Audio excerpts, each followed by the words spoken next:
it's stunning to look at Binnington's numbers. It's an eyesore. Next to the other two numbers. That doesn't mean we understand the rationale and John Cooper's loyalty towards him. And let's face it, he saved the Four Nations. Those saves in overtime, particularly, were ludicrous. And if Canada had a Carey Price, a Marty Brodeur, a Patrick Waugh, it wouldn't matter what Jordan Binnington has done. He might be on the team, it might not. It wouldn't matter anyways because there would be a bona fide number one where there is no question.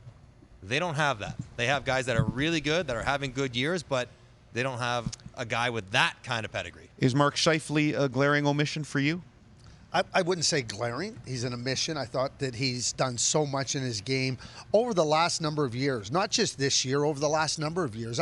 I think he's really versatile. And when you watch what he did this year without Adam Lowry, he hasn't had any support with respect to any type of ability for other players to step up and score. It's all on his shoulders. And I think he has been outstanding for the Winnipeg Jets. And I think his size, his flexibility, his shooting ability, scoring ability, I think it's something that warranted him being on the team. And just the way he played the first part of the season, he's also got to be thinking, what else do I have to do? Well, you guys got to drop somebody too then if you're going to make the case for him. Same deal. I'm not dropping anybody. One of the challenges, again, for offensive players is they're building a team. So Mark Scheifele might be a better offensive player than Anthony Cirelli. Okay. But he's not playing the role that Anthony Cirelli does. So you're like, okay, we're taking Reinhart, Point, Matt Celebrini. Who are you taking off in that role that you're going to ask him to play? But he has been so good. Him and Kyle Connor have carried the Winnipeg Jets. Yes, they're having a down year, but not because of him. He has been spectacular.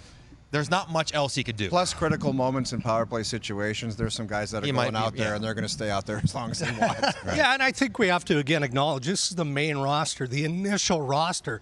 The changes that we're going to see between now and the group going to Italy with injury and otherwise, I mean, Scheifele has to be high on the list. Right. Sam Bennett, probably the first call. Maybe Connor Bedard is on that list. I mean, you can't have a 30-man roster. You'd like to see no one injured, but the pure math of the NHL and the condensed schedule, there's likely a couple of guys are going to have to be replaced by the time this is done. I just want to do one more of the contentious decisions, and then let's focus completely on the lineup here and look at line combinations, and that would be Schaefer, who was the only guy that Doug Armstrong wanted to point out singularly.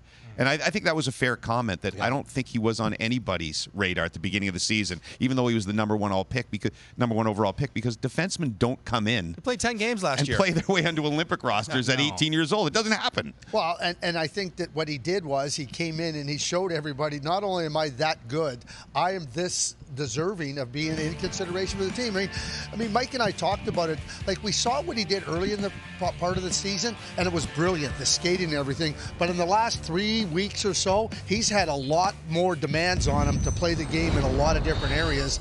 And I think that he not only opened up eyes, he put himself clearly on the page. It's almost like Patrick Waugh said, Kay, what can I do to help your resume to make this team? Because the conversation was like, yes, he's amazing, incredible, but he hasn't played against tough opponents, and he hasn't been great in that role.